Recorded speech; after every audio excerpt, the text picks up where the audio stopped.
بسم الله الرحمن الرحيم الحمد لله رب العالمين والعاقبة للمتقين والصلاة والسلام على أشرف الأنبياء والمرسلين سيدنا وحبيبنا وشفيعنا محمد وعلى آله وصحبه أجمعين. اللهم لا علم إلا ما علمتنا إنك أنت العليم الحكيم. اللهم لا علم إلا ما علمتنا إنك أنت العليم الحكيم.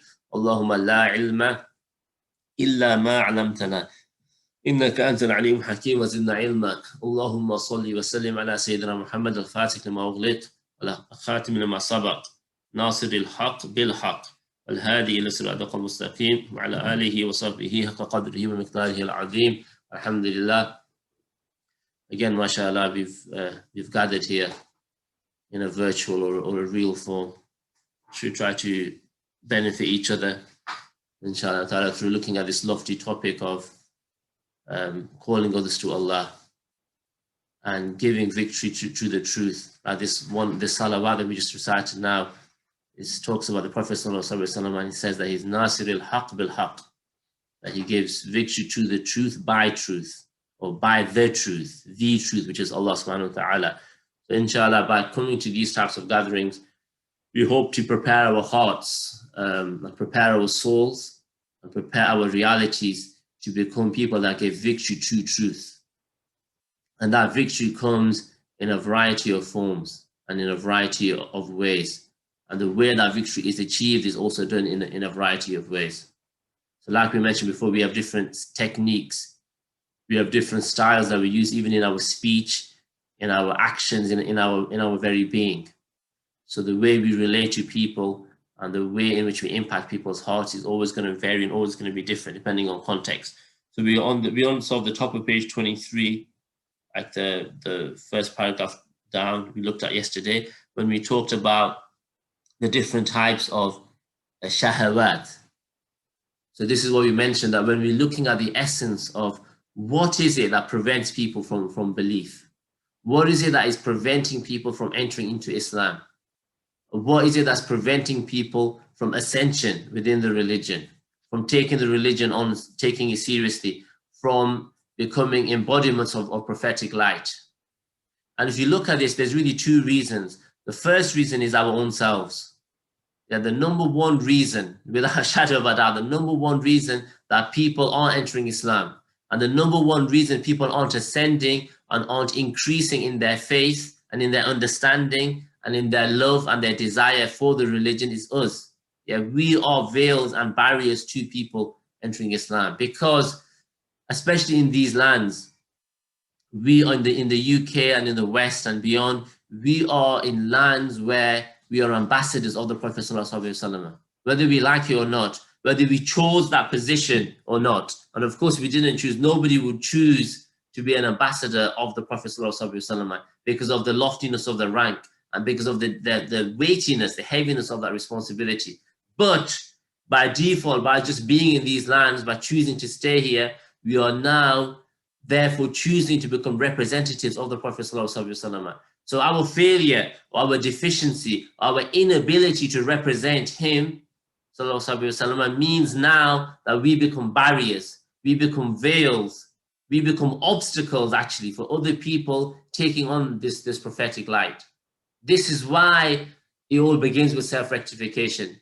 This is why it all begins with personal embodiment, personally seizing and taking from this ocean of prophetic guidance ourselves. Once we take from that ocean, then we start to spread light. And so the first number one barrier why people aren't accepting the message for whatever reason, whatever level that might be, whether it's in terms of the difference between kufr and iman, whether it's the difference between isyan and ta'ah, between disobedience and obedience, whether it's the difference between ascension beyond that, from the path of salvation to sanctification to wilayah. Why is it that people aren't taking these paths? Why are they not moving forward?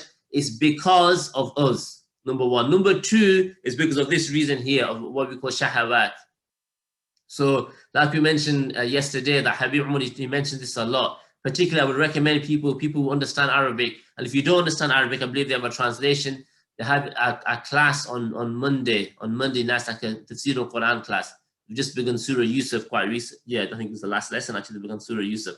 So this class is on Mondays, and the class really focuses on the nature of kufr in many ways. Yeah, and it's a very, very relevant class also for people in the West. It talks about the challenges that we face within the modern world. And one of the key themes, one of the key recurring points that is emphasized is the reason people reject truth is due to their passions, due to their desires. What does that mean in practical terms?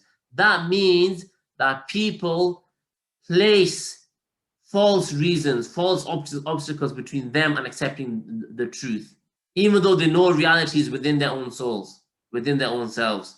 This was certainly manifest at the time of the Prophet ﷺ himself. You see many, many examples of people who knew who he was. They knew he was truthful.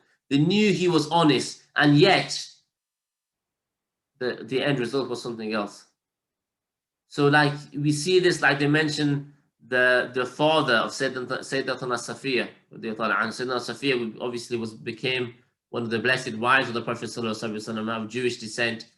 Her father, she mentions as a child that her father and her uncle having a secret conversation. Yeah, and this is in the depths of the night. She happened to just wake up and overhear them. And they're talking to each other, and one of them says to the other, is he him? In other words, is he the prophet that we know about? Is he the prophet that's mentioned in our books? And he says, yeah, it's him. It's him. Yeah, we know it's him. But we're not going to believe in him. Why not? Yeah, we know it's him, but we're not going to believe in him. This now we're getting to the essence of what's going on. Why? Because he's not from our tribe. Yeah, he's not so okay. So we're not going to accept a scholar because he's not from our tribe. He's not from our racial background or from our group. Yeah, or we're not going to give a brother or a sister who should be given a position of authority within a mosque, within a community, within a society because of these reasons. Yeah, because they're not one of us.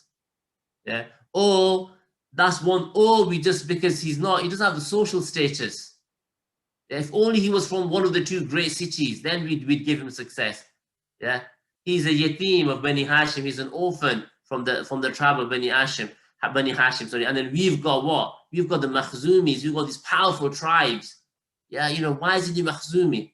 Why is he from the higher, the aristocratic class of Quraysh? Even though from a perspective he was, in terms of his lineage, so these all become veils and reasons. And then there's other things, just shahawat, we just don't want to accept. Stubbornness, obstinacy to the clear truth is presented to you, and you're just obstinate to it. I'm just not going to accept it. Yeah, I recommend for people. There was a recent, I'm sure many people, if not everybody here, has seen this, but there's a recent debate between someone called Lawrence Krauss, who's like a well-known atheist. And he has like a discussion or a debate, we could say, with Hamza Sotis on the nature of the belief, belief in the existence of God, etc. And it's ajib. I'd recommend people to go on YouTube and watch this debate. And you see, like literally, there's logical arguments being presented here, what they call deductive reasoning. Deductive reasoning arguments being presented, and he's saying, well, I don't accept deductive reasoning. I just don't accept it. So how can you not accept, you're a scientist, so how can you not accept that you have two propositions and then there's a conclusion, or I don't accept that way of reasoning? How? Like the whole of your scientific method is based on those reasons. So if you reject that, you've rejected everything else. There is no scientific verification of anything. So that's just stubbornness, obstinacy, when truth is presented to you. Yeah, what they call cognitive dissonance. You something new comes in and it shatters your frames of reference, your ideas, what you thought you knew about the world, and then you either reject it just like that with no reason, or you find a way of accommodating that within your frames of reference, within your thought process, which is an honest discussion that you have with yourself. But those who just reject, this is the nature of kufr. So this is what we're talking about here in terms of shahawat. Like we mentioned previously, the story of Fakhruddin al-Razi that really summarizes that about the Christian man. Yeah, so he says that he's debating, or he's talking with a Christian individual, and he said that I realized this Christian, he didn't understand the principles of munadhara, the principles of like a discussion, a dialectical discussion between two people. How do we frame a meaningful discussion so it can become like productive? We can arrive at set conclusions and proper conclusions. How do we do this? So he says that after a while he realizes this Christian, he's not understanding him. So he says, I'm going to teach you a logical principle. And if you understand, I hope you understand this principle. So he teaches. So what's the principle? He says to him that, he says, if you make a statement, if you make a proposition, if you say, you make a claim, you need evidence to back up that claim. Yeah. So if you make a claim, you need evidence to back it up. But if the evidence does not exist, that does not mean the claim is false. Yeah. So I'll give you an example so you understand. He gives him an example. Yeah. So he gives an example. So for example, he says, my statement, my proposition, or my claim is that God exists. And this is my claim, God exists. What's my dalil? What's my evidence to back up that claim? So I'm saying God exists. The evidence to back up that claim is the world. Yeah, this beautiful world around us, this wonderful world full of signs around us is proof that God exists. Yeah, but God existed before the world. So now God exists, the proposition, the claim, the statement is still true, but the evidence is no longer there. The evidence doesn't exist. Yeah. So he says, I'm trying to explain this to this man, and he says, I keep on, and then eventually he gets this principle that, okay, I get it. So then he says to him, let me ask you a question. Fakhruddin Razi. So let me ask you a question. This is a famous story. And he says to him, why do you believe Jesus is God? And he says, I believe that because he brought the dead back to life. Yeah? So he says, okay, so your proposition, your statement or your claim is Jesus is God. And your evidence, your dalil, your evidence for that is he brought the dead back to life. So yeah, that's it. Okay. So he goes, now, if that is your proposition, then you must also say Musa alayhi salam is also God. Because Moses took a staff, a stick, a wooden stick, and he brought it back to life. So you can say the statement is Moses is God, and the dalil is he brought something dead back to life, exactly the same as Jesus. He says, no, we don't say that. Why not? What possible reason is there for not saying that? If you're following through these logical principles. So this is the point now where this is kufr. If you want to understand what kufr really is, at that point you reject truth. When you know with absolute certainty, and you're now going to reject truth. Yeah. So this is one aspect of it. So then he goes on. Then we're on page 23 in this book. He talks now here about وَنَحْنُ الْآنَ وَإِيَّاكُمْ عَلَى مَشَارِفِ انْتِشَارِ أَنْوَارِ الْعِنَايَةِ. So he goes, at the moment, us and yourselves, we're in this nobility of being able to spread this light of protection, this light of guidance. يُنْقِذُ اللَّهُ بِهَا مَنْ يَشَاءُ. Allah subhanahu wa ta'ala like casts that into people as he pleases. In other words, Allah guides whoever he pleases. وَيُدْخِلُهُمْ بِهَا فِي دَوَائِرِ مَا يَعْرِفُونَ فِيهَا إِلَّا التَّوَاضُعُ. Yeah, and he enters those people into this inner circle, this circle of people who spread this divine light and this prophetic light. And those people who enter into that circle, they're not known by anything other than humility.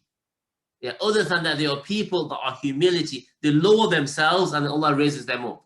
And we spoke a lot about humility. And it's a foundational trait that has to be implemented to the extent that we see nothing in creation whatsoever, nothing in creation whatsoever, other than it is better than us. Yeah, it's better than us. Once we see that, then we attain humility. So he talks about, then he says, وَلَا يَعْرِفُونَ فِيهَا إِلَّا الْإِنَابَةِ. They're not known by anything except for inaba, turning back, wholeheartedly turning back to Allah subhanahu wa ta'ala at every given moment. Yeah, every given moment they're turning to Allah. وَلَا يَعْرِفُونَ فِيهَا إِلَّا الْإِسْتِقَامَةِ. Istiqama is steadfastness, uprightness, being in a state of constant increase in every single moment of your existence, that you're always increasing, you're always ascending, and you're always moving upward, forwards, closer to Allah subhanahu wa ta'ala. This is istiqamah. This is the whole religion. قُلْ آمَنْتُ بِاللَّهِ ثُمَّ اسْتَقِمْ. Say, I believe in Allah, then be upright. Be constant in your endeavor. Be firm-footed, strong. Yeah, Ihdina Sirat al-Mustaqim. Every single day in our prayer in our Fatiha, how many times a day do we say this dua? Like, so look at the Fatiha. Allah subhanahu wa ta'ala, this is the opening chapter, the essence of the Quran itself. That Allah, any dua within there, any dua that Allah subhanahu wa ta'ala chose out of His wisdom, out of His will, out of His generosity, out of His mercy, out of all of these beautiful traits, what does He choose? Ihdina Sirat al-Mustaqim, guide us to the path of istiqamah. That is the dua that Allah subhanahu wa ta'ala has chosen for us to recite. So therefore, it's all encompassing. It must include every single good quality, and it must include protection from every bad quality. That is the only reason it's been chosen as the dua. So when we ask for istiqamah, we're asking for something really tremendous. The kernel, the essence of this religion is istiqamah. So he says, and he said, وَلَا يُرْفُنْ إِلَّا سَعَةُ الصَّدْرِ. Yeah, that they're known for being broad-chested, yeah, having an expansive chest. What does that mean? So the ulama, they mentioned two different meanings for that. The first meaning of that, in terms of our context, they are broad-chested because they are able to bear the pain and the suffering of others. This is the hard, that one of our teachers, Sheikh Sa'ad al-Aqtas, he said the hardest thing in da'wah, is having to listen to other people and taking their pain. It's very difficult because when you're in the field, and we know this, those people who are in the community field, there's a lot of pain in our communities, and you have to be there. You have to be the receptacle of that pain, to absorb that pain from others, take that and heal them and help them. So it takes, subhanAllah, the things you have to hear and you have to listen to. I mean, subhanAllah, the faqir person is something that I really struggle with. Are you hearing about a woman who's been beaten black and blue? Yeah, or you're hearing about children that have been abused, yeah, in many different forms, or you hear about people that have been denied their birthright. That we heard about one, subhanAllah, we heard about one brother, he enters into Islam. This brother, he used to be part of the EDL, like a far-right Nazi type of group. He enters into Islam, and what happens now? This brother is going to a mosque, and they say, don't go to that mosque. I said, what do you mean? They're preventing him from going to the mosque because they go, oh, that's like a different group. Those guys are like this group, and we follow this group. And he actually almost left Islam. He's then on the edge of leaving Islam. Because he goes, what's this? The reason I left my old life behind was because I hate this argumentation. I hate these false, my group's right and your group's wrong. That's the only reason I became Muslim. And now they feeding me the same stuff. They're like, oh, this and the other. SubhanAllah, you're thinking, how can people have a complete lack of wisdom? Someone enter into Islam and you're boarding him from the masjid because that place doesn't have the right aqidah. They're not Sunni. Whatever Sunni means, as if you even understand what it means to be Sunni. Yeah, when did we go and study the aqidah of Imam al-Ashari or Imam al-Maturidi, any of these great scholars? Yeah, subhanAllah. Yeah, so this is so we have that broad chest to bear the pain and the suffering of others. This is the call to God. Number one, and a second meaning of this is that the call to God is expansive enough. His heart and his chest is expansive enough to take the pain of criticism, to take the pain of putting yourself in the front line. Because this happens again, we know this, when you enter into the field of community service, everyone and anybody loves to have a dig. Yeah, like when you're not doing anything, you're so good. As soon as someone does something, then it's just criticism. Oh, you've done this wrong, you've done that wrong. And you have to be ready for that. That's a bit too radical what you're doing there. Like, that's haram. That's just haram what you're doing. You're doing something haram there. How can you're a caller to God, you can't even follow the Sharia, etc., etc. So you have to be broad-hearted, ready to take that on board. Yeah, and you see this, and this is applicable across the board. Like I know a very close friend of mine from Nottingham many years ago. His wife used to work for like social services, that kind of a job. And she started to read case studies. She actually had to stop doing. She actually had to give up that job because she had to read case studies about different people, like children or adults that had been abused, attacked, domestic violence, and it was too much. This is sensitivity, riqatul qalb. Some people have very sensitive hearts, and therefore they're unable to bear that pain of having to read about suffering that's horrific, inhuman, yeah, things that should never ever take place, but they do. Yeah, so to engage with us. So this is Sa'at al-Sadr. They say, وَلَا يَعْرِفُونَ إِلَّا كَثْرَةَ الْإِحْتِمَالِ. Yeah, that one of their distinguishing characteristics, they're known for being able to bear, being able to endure, yeah, being able to have resolve and determination to take on this trust. It's a weighty, weighty thing. Look at the Prophet ﷺ, the great exemplar, that they say that every time revelation descended upon him, it was like the experience of death. It was like the soul being ripped from the body every time it happened. Because it's a weighty, heavy trust. Yeah, so weighty, heavy. So you have to be ready to bear the weight of that. They're only known for praising those who criticize them. Yeah, they praise, they extol, and they raise those who criticize them. Yeah. And they're only known for showing goodness, extending beauty and virtue and goodness to those people who criticize them, who are evil and foul and pernicious to them. Those people, they respond with goodness. This is now the essence. Now we're getting to the crux of the matter. Repel evil with that which is good. Look at Habib Abdul Qadir al-Saqaf. Look at this exemplar of one of the great imams of the past. He passed away about 10 years ago, 15 years ago. Habib Abdul Qadir al-Saqaf, once he's in a gathering and he's about to start his dars, and a man stands up before he's even started and he starts attacking Habib Abdul Qadir al-Saqaf, like really viciously attacking him and calling him foul names. Yeah, he's giving him the worst insults that you could do in that language, within that context. And for a good 5-10 minutes, he insults him. He says everything about him. You're a hypocrite, you're this, you're that, etc. Habib Abdul Qadir al-Saqaf sits silent, listening. And when the man's finished, he sits down. Habib Abdul Qadir al-Saqaf says, MashaAllah, that was a dars today. Everything he said, that was our lesson, and it's true. I am a worthless soul. Yeah. Jazakumullah khair for that. That was an excellent lesson. He gets up and he walks. That's it, he's gone, he walks. Now that same individual who was shouting and screaming, they say within like weeks, months, he is now sat at the feet of Habib Abdul Qadir al-Saqaf. He's kissing his hand, and he's one of his students. He goes on to be one of his senior students. This is how we repel evil with good. Yeah, that because through that prophetic transaction that he had, he transformed his heart.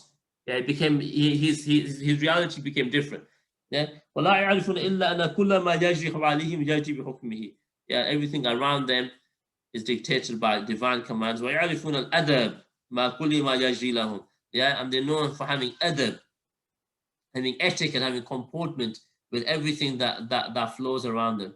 Yeah, like one of our teachers, he mentioned that we live in a time where we need a little knowledge and a lot of adab. Yeah, we need a little knowledge and a lot of adab. That adab is the opposite of dhulm. If you want to understand that, the Arabs say about opposite things are known. Dhulm, oppression, darkness, wrongdoing, is to put something in the wrong place. Adab is to put something in the right place. That's adab, if you want to understand what adab is. It's putting, so for example, how do we talk to our parents? That's adab, isn't it? The way you talk to your parents is not the way you're going to talk to your best friend. It's not the way you're going to talk to your child. Yeah, it's not the way you're going to talk to your spouse. It's not the way you're going to talk to your teacher. There's adab, yeah, the way we interact and the way we are vary, yeah. And there's adab in all aspects of life. From amongst the most important of them is the adab of eating. Yeah, like Imam Ghazali said, Ihya Ulumuddin, this great spiritual book, the greatest book of spirituality written in the Islamic tradition. They said the kernel, the secret of the Ihya is the section on the adab of eating. And it's a very small section. I mean, it's been translated, it's like a little blue book. It's tiny, it's a tiny little book. They said that the whole of the Ihya, all of it, the lub, yeah, the essence, the kernel is contagious within that. It's a book on how to eat. If the way we eat reveals all. Our adab in relation to eating reveal everything about our nature. Yeah, so trying to refine the way we eat actually becomes transformative in all of the departments of our life. Yeah, so we need adab. Yeah, we need to become people of adab. ما يقول في هذه الكائنات لا ثقة منه ولا يقين ولا اعتماد كامل على واحد جل جلاله. Yeah, so they do this, yeah, and they understand everything within the universe is under divine instruction, and they do this with having a sense of reliance. Yeah, ثقة is almost, yeah, ثقة منهم, and then you see that, and then you have certainty, and they have complete reliance upon Allah, the one and only. Yeah, بحبال الاتصال بنبيه وأوليائه, through the rope of connection to his prophet and to his saints. Yeah, so this is how we have reliance upon Allah. And again, we've spoken about this in the past. والارتباط بالسلاسل الصلة بحضرة النبوة وحضرة الرسالة. Yeah, and by connection to these chains of attachment, we can say, to the prophetic presence, or the presence of prophecy and the presence of messengership.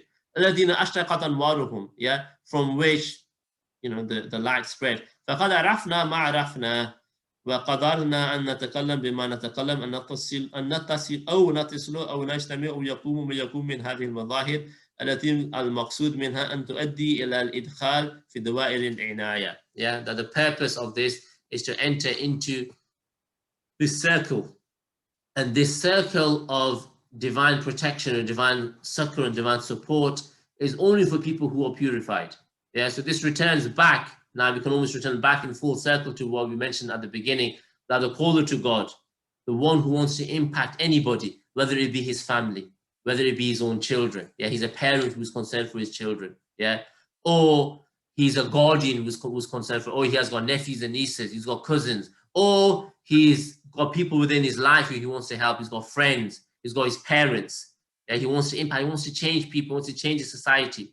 Yeah, or he wants to go on beyond that towards his community and wider and bigger, but whatever it might be, this person, in order to have this impact, he needs to have a sense of purity within him. Yeah, and that sense of purity is done once you overcome your shahawat. Yeah, once you overcome the desire, the excessive desire for dunya, for this material, temporal realm around us. Once you overcome the challenges of being with people. Yeah, we can be with people and it can take us away from Allah. Or we can be with people and they become the great gateway, the great vehicle to ascension and to closeness to the divine presence. That's just determined by our own purity and sincerity. The way we gaze and the way we look upon other people. Do we look upon them with the eye of beauty and goodness, or do we look upon them in an evil way, or with the eye of fault and criticism? Yeah. And ultimately, this purity, the final and most important, is the purity of overcoming your own nafs.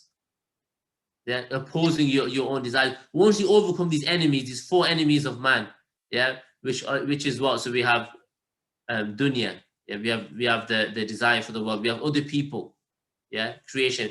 We have shaitan. Sorry, I forgot to mention shaitan, of course. And then we have nafs. Yeah. Once we overcome these, then we enter into a state of purity. Then we can enter into this circle. This circle of divine protection and assistance. Yeah, and once you have the inayah of Allah and the Rasul, then mashallah, it becomes a clear path, and it becomes a path of ease and ascension, inshallah. We'll stop there, inshallah. We're open to questions. If anybody wants to ask, they can unmute their mic, or they can put something in the chat box, whatever people want to do. But we inshallah, we encourage people to ask questions and feedback, inshallah, for them.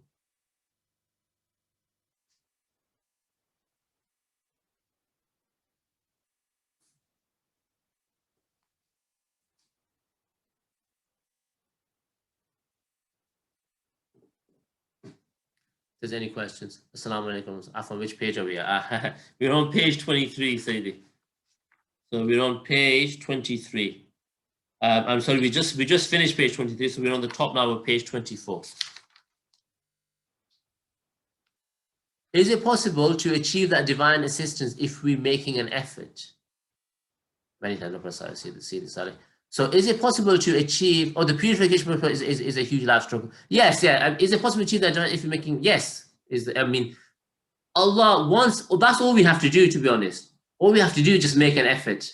And subhanAllah, things will open up. I get the famous hadith, someone if someone takes a step to me, yeah, I take a hand span, I take an arm span. If they come to me walking, I'll come to them running, etc. That hadith is right there. That's the summary of it all. Is that we just do a little bit, a tiny little bit of sincerity, and that's it. Khalas, doors open. Yeah. So the purification process is a life struggle. So what can sometimes happen is people can think that they've reached something and they haven't. So therefore, no doubt, the struggle that is required to become purified is nothing. It's not static. It's always something that we need to be aware of. But what it really comes down to, if you want to summarize purification at the highest level, it really just comes down to an ability to control what we think. That's all it is. If you want to summarize it in a nutshell. Because everything else comes from that. All of our actions arise from something that was murmuring in the heart at a very brief level, and it developed. We allowed it to develop. Yeah. So that's all it is. Like, it's all within us. We can purify and control whatever we want and become awliya. No doubt we can. Yeah, we can achieve tremendous things. The human potential is absolutely unbelievable. You see this especially with children. Those of us who have children, especially children when they're very young, it's amazing to see the potential. Yeah, if you want to understand purity and you want to understand what the human being is and what the human being can achieve, just look at children, analyze on every level, whether that be spiritually or intellectually or whatever it might be. Yeah, so therefore the struggle is that, and there's ways. I mean, I recommend, there's a book called Minhaj al-Abidin by Imam al-Ghazali. I'd really recommend people to look at that book and take, especially from the section where he talks about the 4 enemies to the human being, to try to take from that. Inshallah, we can mention some of the points within this verse as well, because there's definitely many points from the book that are relevant. But I really recommend people to use that. There's one of our teachers in or one of the female teachers in Tarim, Hababa Noor, who's like Habib Umar's wife. She always teaches that book. So my wife has mentioned that she'll teach it and then she'll stop and then she'll teach it. She'll, like once she finishes the khatam of it, she'll teach her again. Khatam, she'll teach her again. She'll keep on teaching that book. Yeah, so there's books of that type of nature out there. And know that it demands a level of seriousness. So that book I would recommend for everybody. Of course, no. Even Bidayat al-Hidayah, beginning of guidance, to be honest, I would recommend for everybody. Yeah, that people need prerequisites, need to be brought. So depending on where you are, but if you're at that level where Allah's placed that yearning, like Imam Haddad mentions it, he talks about the ba'ath, like the desire is cast into someone's heart, and suddenly they have this burning desire to turn back to Allah and to ascend and to become people of purification. Those kind of people now take Minhaj al-Abidin and go with it. Yeah, but obviously if you're at a level where you just coming into practicing the religion, or you're coming into Islam, and obviously that isn't the book. Yeah, so clearly that there needs to be gradations, and people need to move in with that. And people also need to understand that what we do is not what we impose upon others. Yeah, I was talking with a dear brother yesterday, and it's interesting. He was talking about things like spiritual depression. He was talking about things like burnout, and the points that he was making were they really resonated. That like the vast majority of Muslims, forget about non-Muslims, the vast majority of Muslims in this country they're not even really praying, or they're not praying. Like they're not even making the physical movements of prayer. And then even if they are making the physical movements of prayer, it's almost meaningless. It's getting them out of jail. Yeah, it's getting them out of the fake responsibility, but it's not prayer. There's no connection. There's no sila. Yeah, there's no electricity with Allah subhanahu wa ta'ala, for want of a better term. Yeah, so therefore our approach and what we give to people has got to be graded, of course. And so people like that, they really just need to understand the love and the mercy and the connection that we should try to develop through the religion. Yeah, and we really do forget the Sahaba and the amount of development they went through. It was like 20 years before alcohol was even prohibited, and even then, what they're saying that the streets of Medina al-Munawwara were flowing with wine. That's how much alcohol is. That's after 20 years of suhbah with the Prophet sallallahu alaihi wasallam. So people need to be brought on in degrees. But those of us who have that desire and that himmah, mashallah, then the pathways are open for us. Inshallah. Okay, if there's any other questions, inshallah.